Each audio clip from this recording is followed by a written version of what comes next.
Start करेंगे दोस्तों इस वीडियो को इलेक्ट्रॉनिक स्मार्ट इंडिया लिमिटेड के बारे में, यानी कि EMIL के बारे में जो है हम बात करने वाले हैं। 76 रुपये 50 पैसे का करंट प्राइस देखने को मिलता है। 60 पैसे की तेज़ी प्रीवियस क्लोजिंग में हमें जो है देखने को मिली है। रीसेंट परफॉर्मेंस की बात करें तो 5 दिन में हमें जो है 0.33% की तेज़ी, यानी कि एक तरह से बोल लें तो शेयर जो है फ्लैट ट्रेड करता हुआ देखने को मिल जाएगा। एक महीने की बात करें तो 12% का रिटर्न बनता है। 6 महीने की बात करें तो 20% की मंदी जो है हमें शेयर में देखने को मिलती है। वहीं अगर हम एक साल की बात करते हैं तो एक साल में हमें 10% के आसपास की मंदी जो है इस शेयर में देखने को मिलती है। इससे आगे जो है रिकॉर्ड में नहीं जाएंगे, क्योंकि कंपनी की जो लिस्टिंग है अभी हाल फिलहाल की एक साल अभी कंपनी को जो है लिस्ट हुए नहीं हुआ है। तो लिस्टिंग का जो प्राइस था 84 रुपये के आसपास था। वहाँ से जो है अगले 2 दिन में इसमें जो है 10-10% की तेज़ी देखने को मिली थी। प्राइस जो है 100 रुपये के आसपास गया था और अगले 2 दिन में वापस से फिर प्राइस जो है 80-85 रुपये के पास आ भी गया था। और तब से लेके यहाँ पे जो है एक शुरू में डब्ल्यू पैटर्न फॉर्म करने के बाद शेयर में कंटिन्यूसली हमें गिरावट देखने को मिल रही थी और 60 रुपये के आसपास की अपनी सपोर्ट लेने के बाद शेयर ने वापस से थोड़ा सा रिबाउंड, यानी कि रिबाउंड होना, ऊपर जाना जो है दिखाया है। तो क्या कुछ कर सकते हैं, क्या कुछ पोजीशन बना के चल सकते हैं, कंपनी होल्ड करने लायक है, बाई कर सकते हैं या फिर एग्जिट करके निकल सकते हैं, क्या क्वार्टरली नंबर कहते हैं, वो सब चीज़ें जो है हम इस वीडियो में डिस्कस करने वाले हैं। तो वीडियो के एंड तक बने रहिएगा। तो कैंडलस्टिक पैटर्न चार्ट जो है वो हमारे पास में है। 60 रुपये के आसपास की सपोर्ट देखने को मिल जाएगी, जो कि इस लेवल पे देखने को मिलती है। अब यहाँ पे एक चीज़ नोट कीजिएगा, बॉटम में अब हमें जो है एक हैमर टाइप की कैंडल यहाँ पे बनती हुई फॉर्म होती हुई देखने को मिल रही है। और ये सिंगल कैंडलस्टिक पैटर्न इसको बोलते हैं, हैमर को। और ये जो है बुलिश इंडिकेशन देती है अगर बॉटम में बनती है, और अगर ऊपर बनती है, टॉप में बनती है, तो बियरिश मोमेंटम का इंडिकेशन देती है। सेम चीज़ फॉलो हुई। हैमर ने जो है अपना काम किया।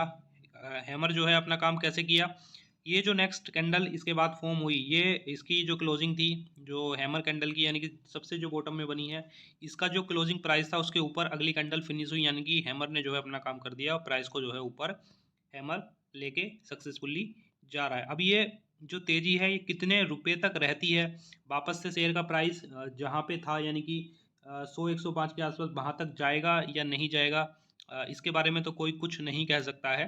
हालांकि बुलिश इंडिकेशन, यानी कि जो रिबाउंड है, वो जो है शेयर में ज़रूर देखने को हमें मिल रहा है। इसके साथ ही जो बियरिश ट्रेंड लाइन शेयर की चल रही थी, यानी कि जो जिस ट्रेंड लाइन के साथ शेयर नीचे गिर रहा था, उस ट्रेंड लाइन पे भी जो है हमें ब्रेकआउट मिला है। और जो प्राइस है, यानी कि 70 रुपये के आसपास का ब्रेकआउट था, 76 रुपये के आसपास अभी जो है शेयर का प्राइस हमें देखने को मिल रहा है। यानी कि दोनों ही तरह से, एक हमें जो है बॉटम में हैमर बनता हुआ देखने को मिला है, और दूसरा जो बियरिश ट्रेंड लाइन थी उसको, उसके ऊपर भी जो है हमें ब्रेकआउट देखने को मिला है। तो दोनों तरह से बात करें तो शेयर का जो मोमेंटम है, जो प्राइस मूवमेंट है, वो हमें ऊपर की तरफ जाता हुआ अभी के समय में देखने को मिल रहा है। कितने रुपए तक ये मोमेंटम जारी रहता है ये तो टाइम ही बताएगा, लेकिन मोमेंटम जो है ऊपर की तरफ देखने को मिल रहा है।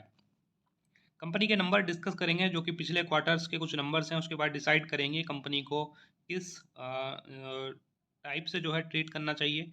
शॉर्ट टर्म के लिए ट्रीट करना चाहिए या फिर शॉर्ट टर्म में किस हिसाब से ट्रीट करना चाहिए, लॉन्ग टर्म में रख सकते हैं या नहीं रख सकते हैं, वो सब चीज़ें जो है हम उसमें फिर बताएंगे।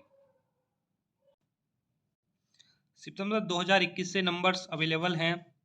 सेल्स की बात करें तो यहाँ पे जो है कंटिन्यूसली हमें हर क्वार्टर में लगभग सेल्स इंक्रीज होती हुई देखने को मिलेगी।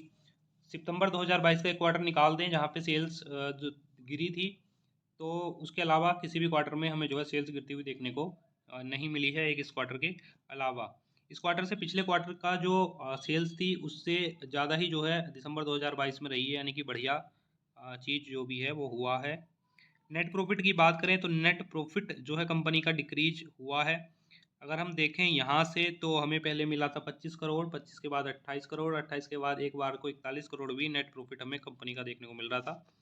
सितंबर 2022 में 24 करोड़, और अभी फिलहाल जो है 22 करोड़, यानी कि दिसंबर 2022 जो पिछला क्वार्टर था, क्वार्टर 3, उसमें जो है 22 करोड़ का हमें जो है नेट प्रॉफिट कंपनी का देखने को मिला है। नेट प्रॉफिट में काफ़ी ज़्यादा जो है अप एंड डाउन है यहाँ। तो लगातार 3 बार बढ़ा था, लेकिन यहाँ पे गिरा और यहाँ पे भी जो है गिरता हुआ हमें जो है देखने को मिला है। अगर एनुअल बेसिस पे नंबर को डिस्कस करें तो मार्च 2020 से हमारे पास नंबर्स अवेलेबल हैं। सेल्स के मामले में देखें तो हर साल जो है बढ़ोतरी होती हुई हमें देखने को मिली है। ऑपरेटिंग प्रॉफिट की बात करें तो यहाँ पे जो है 20 में 228 और 21 में 204, 22 में 292, यानी कि बीच में जो है एक बार प्रॉफिट यहाँ पे गिर गया, कम हो गया। उसके अलावा अगर हम देखें नेट प्रॉफिट को, तो नेट प्रॉफिट में भी हमें जो है 82% 2020 में, 82 करोड़ 2020 में, 59 2021 में, 104 2022 में।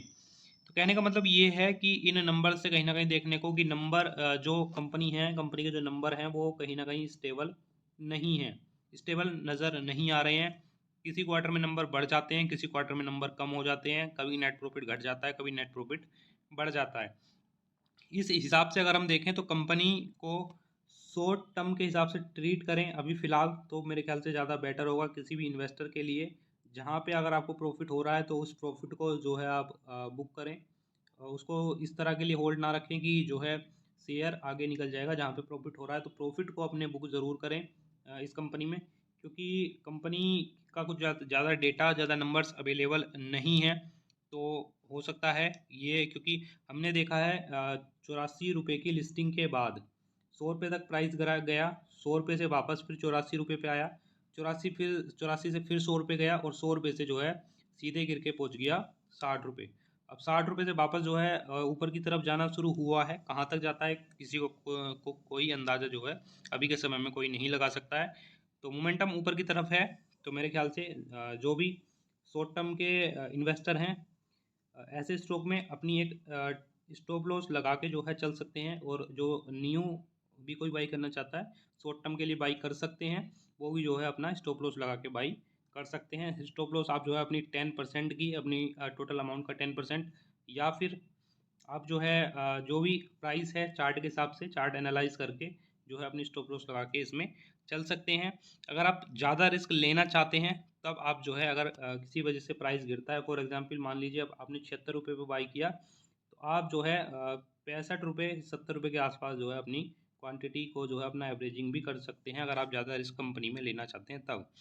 CAGR, प्रॉफिट और रिटर्न ऑन इक्विटी के ज़्यादा नंबर्स अवेलेबल नहीं है करंट ईयर के हमें देखने को मिलेंगे।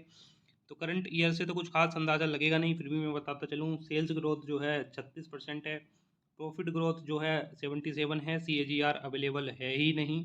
उसके अलावा जो है अगर देखें तो रिटर्न ऑन इक्विटी जो है 19% हमें देखने को इसका मिल रहा है। इस सब के अलावा मैं आपको बताता चलूँ, यहाँ पे हमें देखने को मिलेगा कि जो प्रमोटर होल्डिंग है वो हमें अनचेंज देखने को मिलती है, यानी कि उसमें कोई भी चेंज हमें देखने को नहीं मिल रहा है। म्यूचुअल फंड ने जो है बाई किया है, मतलब यहाँ पे बढ़ाया है।